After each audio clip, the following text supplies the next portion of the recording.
Box, back again with Jay Rosen, Mr. Monitor himself, for This Week in FCPA, episode 241, for the week ending February 26, 2021. Yes, the month of March is next week. The world's most ethical edition, as Ethisphere has announced its world's most ethical company awards for 2021. We are back to look at some of the week's top compliance and ethics stories that caught our collective interest on This Week in FCPA. Jay, what say you? Jay says he's happy it's getting warmer in Houston, and I want to hear about This Week in FCPA. So, Jay, we're going to start with the World's Most Ethical Awards. And as always, great to see those and find that the number of companies has increased, of course, and they listed multiple winners of this year's awards. And of course, lost my notes now. They've gone away. Nevertheless, the this year's awards had some 15-year consecutive award winners, which is always impressive. But the thing that perhaps is the most impressive, Jay, is the ethical premium. And that is the amount of money that companies who receive the world's most ethical designation make above the Standard & Poor's 500 average. And this year we had a over 7% premium. So Ethisphere, once again, shows that companies that have best practices compliance programs in place generally do better. And that's obviously something that we applaud. But it's something that we're going to take a little bit more deeper dive into. The actual numbers and reports have not been issued yet by Ethisphere, but we'll take a look at those when they come out. You can go to Ethisphere's website to find out more about the complete list of companies. Matt Kelly blogged about it in Radical Compliance, and Sarah Haddon also reported on it in CCI. So, Jay, what do you think about data privacy under the Biden administration, or more importantly, what does Colin Rahill tell us in Jolt? Well, I'm going to try to channel my Jonathan Armstrong here, because we're going to talk about data privacy and cybersecurity. From the 20th of January onward, the Biden administration has collided headfirst with unprecedented public health, economic, and national security crises, symptoms of the pandemic, which have sparked intense speculation around the new administration's privacy policy. Many observers find reason for hope in the new administration, encouraged by Vice President Harris's strong track record in privacy enforcement and the return of various Obama staffers who contributed to the former president's Consumer Privacy Bill of Rights.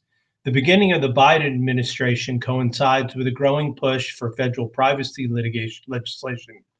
Numerous privacy protection bills have been introduced to Congress in recent years, and while proposed legislation has thus failed, an April 2020 Congressional Research Service report indicates bills largely agreed on creating a bundle of digital rights.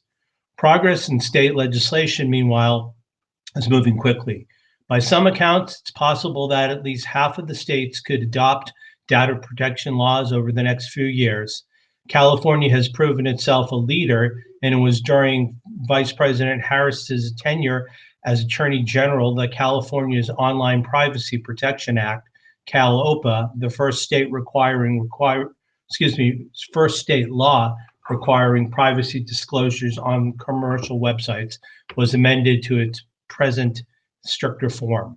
Inconsistent privacy laws across states, however, is frustrating for both entities within and without the country, and has caused legal friction between the US and the EU, complicating cooperative data flow, a problem especially pertinent during the pandemic.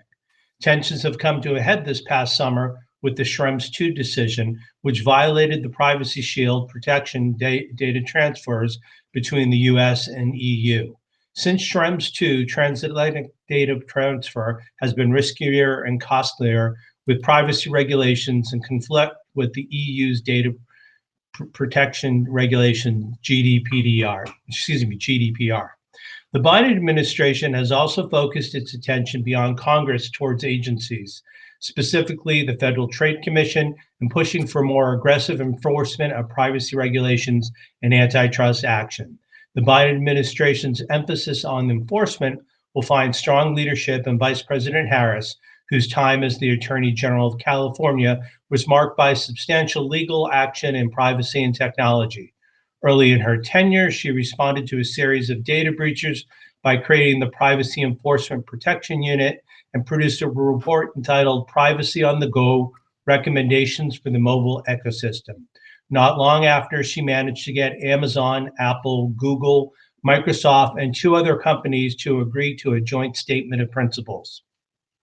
While so many crises competing for attention, many privacy goals will be put on hold during the president's first 100 days, and not all measures discussed in this article may come to fruition. However, it's inevitable that the Biden administration will confront serious cybersecurity threats of terrorism, economic injury, and political sabotage. Travis LeBlanc, a member of the U.S. Privacy and Civil Liberties Oversight Board, states that privacy and cybersecurity are inextricably intertwined, accounting to the Cyberspace Solarium Commission. The country is at serious risk for catastrophic cyber attack. It is difficult to overstate the gravity of the role the Biden administration now assumes, but there is hope that strong actors in the administration will take action to protect data privacy and safeguard human rights, whether those rights exist in the physical or digital world. Back to you, Tom. So, Jay, we had an interesting article by David Leventhal, writing in the FCPA blog. He is a law student and wrote a really excellent article about the part of the National Defense Authorization Act became law January 1 when Congress overrode Trump's veto around profit disgorgement. And he really, I thought, in a very commonsensical way, articulated that what Congress did was actually to confirm the Liu decision, but it did extend out the statute of limitations on the SEC's ability to garner profit disgorgement. But the part that he focused on was it didn't change the new calculation that the Supreme Court put in place. And previously, companies had to not disgorge profit, but they had to disgorge all revenue generated by any corrupt act. And I believe you went to a technical, perhaps vocational school in Philadelphia for business issues, Jay. Is that right? Yeah, I went to a little place called the Wharton School of Business. That's the one. Yeah. Well, at the vocational school you went to, I think they probably had a course around what profits consist of, what revenues consist of, and perhaps even the difference between profits and revenues. And Leventhal said that that's the part that was affirmed by this congressional action. So I thought it was a great article. It really cut through, I think, a lot of the chaff that's been talked about in terms of what Congress intended to do and what they did around profit disgorgement in the Liu Act. But the SEC can go back 10 years and they still have to calculate the difference between what you brought in from your sales and what you kept as profit, so that the costs that you incurred to garner that profit was be properly deducted. So interesting article, and kudos for him. I believe this is his first appearance in the FCPA blog. Excellent. Next up, one of our stalwarts here, Dylan Tokar at the Wall Street Journal's Risk and Compliance Journal. The SFO wants companies to invest more in compliance. We take a look at 2 cases with diverging outcomes that illustrate the value of a strong compliance program, says the director of the Serious Fraud Office, Lisa Ozofsky. The focus on the strength of companies' compliance programs is a new one for the Serious Fraud Office. The emphasis that is placed on it today is significantly stronger than it was when the agency was born in the late 1980s, says SFO Director Lisa Ozofsky at a recent Society of Corporate Compliance and Ethics conference. Under her leadership, when Lisa joined in 2018, the SFO has offered additional guidance on how it handles corporate cases, including how it evaluates compliance programs. Are they part of the company's DNA? She asked compliance practitioners during her speech. Or do they just adorn a very nice couple of binders that are held on a bookshelf that don't really do much more than provide window dressing? The SFO can credit companies with strong compliance programs by negotiating more lenient settlements with them. She pointed to two recent cases with divergent outcomes that she said showed the SFO's commitment to doing so. In July of 2019, the SFO struck a $24 million deal with a subsidiary of a public contractor named Serco Group PLC, and a year later, it reached a similar settlement with a security services company, G4S, for $486.6 million. Both cases involved allegations of fraud in connection with contracts to provide electronic monitoring services to the UK Ministry of Justice. Serco reported misconduct and began cooperating almost immediately with the SFO and was rewarded with faster and less expensive resolution. Mrs. Hofsky said the G4S took substantially longer to cooperate and received a smaller discount. The state of each company's compliance program played a role in the outcome, she said. G4S was in a different place in its compliance journey. It hadn't yet embedded and thought through its compliance obligations in a way that Serco could demonstrate it had. In the first for the SFO, the G4S settlement also contained a provision requiring the appointment of a reviewer to ensure the company adheres to its agreement with the agency. Quote, "It's the first time we use such a construct to oversee the compliance development and compliance makers," said Mrs. Zazovsky. Under UK law, the arrangement is distinct from the so-called independent monitors used here in the US to ensure compliance with settlement agreements. Building on the principles released last year, the SFO will continue to deepen its understandings of compliance and engagement with compliance professionals. We're upskilling ourselves to be better and smarter in the evaluation, including bringing in people with experience and expertise in this area. Tom? So Jay, the next article we have is around one of the true disasters we've had in the past few years, and that's the Vale mine disaster. Not a mine disaster, but a breach of a dam disaster, which killed several hundred people in Brazil, at a small town in Brazil. And the fallout from that has just been quite a bit. Reputational damage to Vale, obviously a loss of life by the people who were caught in the mudslide, the cost to Vale in all areas. But what we had was an article in the Harvard Law School Forum on Corporate Governance by Stephen Davis and Sandra Guerra. And Davis is a professor at Harvard, and Guerra is actually a board member at Vale. And I would really urge every compliance practitioner to link, we've linked to this article, of course, in the show notes, but to actually read the article, because they go through an extended Q&A to talk about what happened to Vale, what their response was from the board level. And it gives a lot of insight of what the emotional toil or cost was to the company, and particularly at the board level. And it really humanizes a major disaster. But there were some interesting comments at near the end of the piece about what are the real lessons learned. And they basically come down to have a crisis management plan in place, train on that crisis management plan. But Guerra made clear that it's more than that, because when the ultimate disaster hits like this disaster, as much as you have prepared is not going to prepare you for this.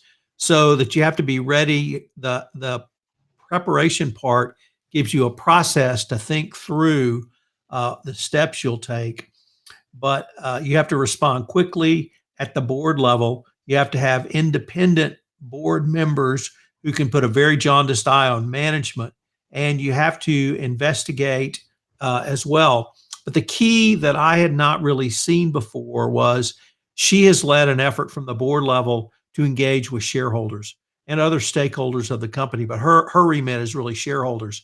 And so they've had lots of conversations with shareholders after the accident. The insight for me was Start those conversations before a crisis occurs. Know who your key shareholders are and meet with them routinely.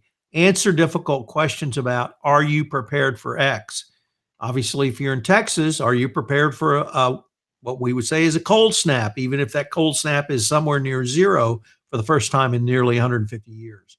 So engage with your shareholders, know who your key shareholders are, develop relationships with your shareholders. And for the compliance officers out there, you might think about this from your perspective as a CCO, developing a relationship with the board, board committees who handle compliance, whether it be the audit committee or the compliance committee. But if you're on the audit committee, if you're on the compliance committee, develop relationships with key shareholders and have a plan that in addition to your crisis response, you'll communicate with your shareholders, because she said the biggest loss was the loss of trust. And obviously with a wide variety of stakeholders, and the company's working very hard to win that trust back. But if you have a relationship with your key shareholders, it's easier to engage in those conversations if the ultimate disaster occurs. Jay, I don't know if you knew, but Dick Casson has relocated to the great state of Texas, and he's what we would call here a transplant. And he had some, I thought, prescient observations about our recent cold snap. What did you see in his article in the FCPA blog? Thanks, Tom. So living through a large-scale catastrophic event can often bring on reflective thought and self-assessment. In anticipation of the next unprecedented force majeure, which seems to be happening a lot lately, here are a few things that were in Dick Casson's mind.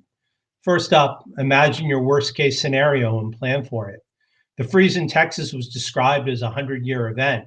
A 100-year event is improbable, or so you'd think, especially if something similar happened 10 years ago. Well, still planning for 100-year events makes sense. Why? Because it's an unlikely event that the 100-year event happens. You need a plan, and you really need a plan. More importantly, knowing you have a plan when all the wheels are coming off gives you confidence. Confidence is a form of hope, and even a sliver of hope can make things look bleak is better than none. That alone is a reason enough to make a plan for the 100-year event. Second, there is no bad situation that can't be made worse. There were so many stories last week about desperate people who made tragic choices. Some misjudged how quickly the road conditions would deteriorate in a plowless Texas. Others brought their camp stoves indoor to keep warm or boil water, unfortunately with deadly consequences. Most emergencies require fast action, but some don't. Sometimes, not always, but sometimes doing nothing and staying put might be the best plan of action. Number three, anger doesn't help. A few times during last week's freeze, Dick took the weather and resulting chaos personally. That started an internal dialogue of complaints, and then he realized, or rather, smarter loved ones reminded him, that taking a weather event personally is ridiculous. Of course it is. The havoc in Texas victimized tens of millions of people. Personalizing things felt like the first step towards rash action. On the other hand, when he remembered he was in it with everyone else, that instilled more patience than he had thought. Well, those are three things that Dick will try to remember for the next 100-year event. It's probably coming soon, because another thing he learned last week is that 2021 is turning out to be a lot like 2020, only worse. Well, that's certainly comforting, Jay. Jay, I took a look this week at Citibank and their $900 million FUBAR, where they erroneously wired out $900 million to creditors of Revlon. A court opinion was issued on this, and it was one of the most delicious court opinions I read in quite some time. If you're a lawyer geek, which I guess I'm always going to be a lawyer geek, as much as I try to be the voice of compliance and the compliance evangelist, it was a great opinion. But more importantly, for the compliance practitioner, the opinion went into excruciating detail on how this mistake occurred. This was not a fat finger mistake. Somebody hit the wrong calculation. This was a system error. This was a process error. And Citi tried to claim first of all, I learned that finders keepers is pretty good law. And there's actually legal principles on that. So that was I was not really prepared to understand that something I'd learned at age 3 was actually good law. But beyond that, the errors that Citibank sustained, which allowed this to happen, when I went through those, Jay, what I realized was that this event was foreseeable. And if something's foreseeable, you can plan for it and you plan to have controls around it. The foreseeability was, although this was an extraordinarily complicated transaction and the solution to the transaction or the result of the transaction would be to wire money in a particularly difficult way with their software system, it had been done before and it could be done. It could be done by executing a series of commands to the software. For reasons completely unclear and not reported in the opinion, those steps were not taken. But those steps were in the software documentation, and they had been, the Citibank employees had been trained on that. So a mistake was made. And when you have an event, even a $900 million FUBAR event, it's just a matter of scale. I think all of us have incorrectly sent money, or a bank has incorrectly wired money. The court said that perhaps not ever this much, but it's only a matter of scale. So Matt and I took a look at this week on Compliance Into the Weeds, and Matt really advocated a process control. I articulated a transaction control. But whichever way you go, the answer is when you do something outside the ordinary, you need to have additional controls around that. And I thought that was a great lesson from the compliance perspective. So the kind of 3 top lessons I had from this case were: have a control for an exception, whatever that exception might be. Train employees what to do correctly for the exception. And number 3 is if something is so complex that no one knows how to do it, it's too complex. And you have to simplify it down in some way. So lots of lessons. If you're a lawyer out there listening to this, read the opinion. It's just delicious. And the legal principle of discharge for value was articulated in the Restatement of Contracts, 1937. So that's how far back the legal principle goes, and you will enjoy that as well. But a very interesting end to, or I shouldn't say end because Citibank will appeal this, very interesting step in this whole process for Citibank. Unfortunately, some tough lessons for them, but some, I think, important lessons for the compliance practitioner as well. So, Tom, we're in the final week of February. Could you tell us what you spoke about this week on part 4 of the Compliance Life?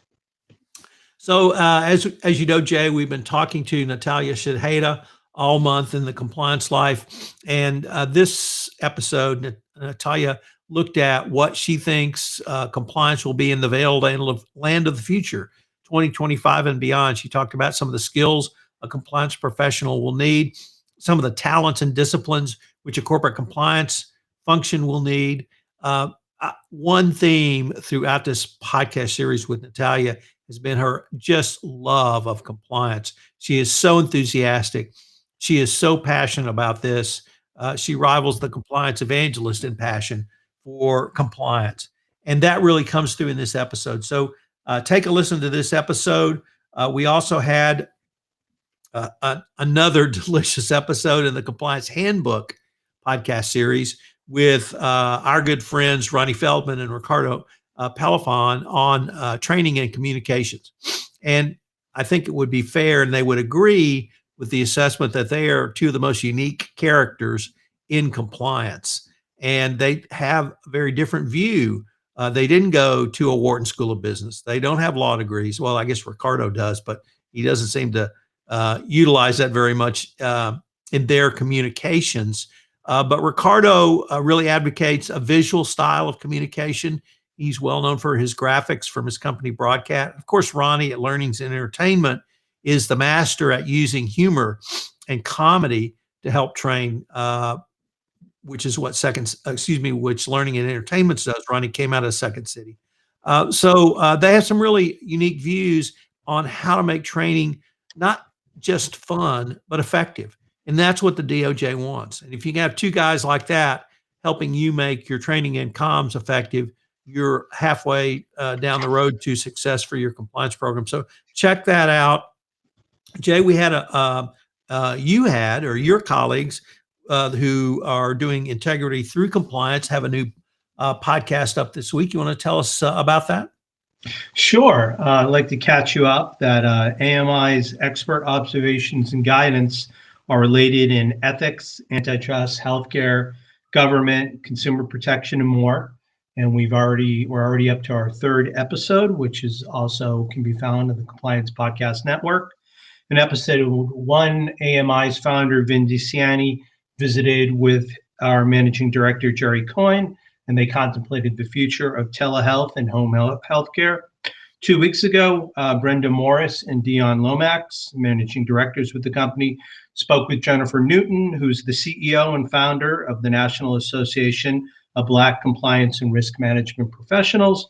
And yesterday, we just had an outstanding podcast with Joseph K. West, who's a partner and chief diversity and inclusion office at the law firm Duane Morris. So all those episodes can be either found at the Affiliated Monitors website or also on the Compliance Podcast Network.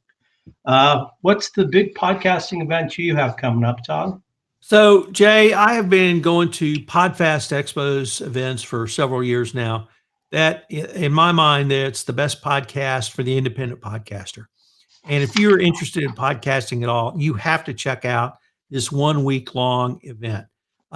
Chris Krimitos, the founder of PodFast Expo, led a virtual conference last August that set the all-time Guinness Book of Records for online conferences at 5,004 people.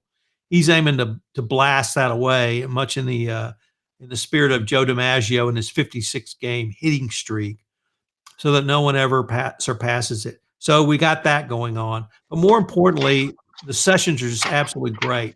From storytelling to production to microphones to how to produce a podcast, to how to think about a podcast. Megan Doherty and I from Stone Creative are talking about business podcasts, what you need in that. It has got a little something for everyone. Best of all, it's free. And it's free because Chris has great sponsors. And I've got a link in the show notes that if you use the code CPN, Compliance Podcast Network, for those in the know, you can get a free pass. So go to the site, check it out. There is a ton and a half of information available. The resources are just fabulous. And if you're interested in podcasting at all, this is the event for you. So, Tom, earlier you spoke about the Compliance Handbook. I think we have another offer for our listeners to take advantage of. What's that? So the Compliance Handbook will be published in April by LexisNexis. Extraordinarily thrilled about that. And more importantly, it's available for pre-sale now. I've linked to the Lexis bookstore where it's available. And best of all, listeners to this podcast can get a discount of up to 25%. I've got the code FOX25, very clever by LexisNexis there. So check that out. And the Compliance Handbook 2nd edition will be a great resource for you. It, of course, incorporates the latest DOJ's commentary in the original 2019 Evaluation of Corporate Compliance Programs, the 2020 update, the FCPA Resource Guide, 2nd edition, released in July of 2020, as well as updates to the FCPA Corporate Enforcement Program announced throughout 2018 and 2019. So a lot has happened since the book was originally published, and it is still, in my humble opinion, the best single volume resource for the design, creation, and implementation of a best practice compliance program. So you would definitely help Mrs. Fox and her struggles if you will buy the book, and you would make me very happy as well. Well, I don't know how to top that, Tom, but whether you watch us on Restream or LinkedIn or the FCPA Compliance Report, if you'd like to get in touch with us, Tom can be reached at tfox@tfoxlaw.com, and I can be reached at the initial J, Rosen at affiliatedmonitors.com. So on behalf of Tom Fox, the voice of compliance, and myself, Jay Rosen, Mr. Monitor, we'd like to thank you for joining us for This Week in FCPA, episode 241, for the week ending February 26, 2021, the world's most ethical edition. We thank you for spending your time with us, and we hope that you and yours are safe, healthy, and we will speak to you in the next week. Take care.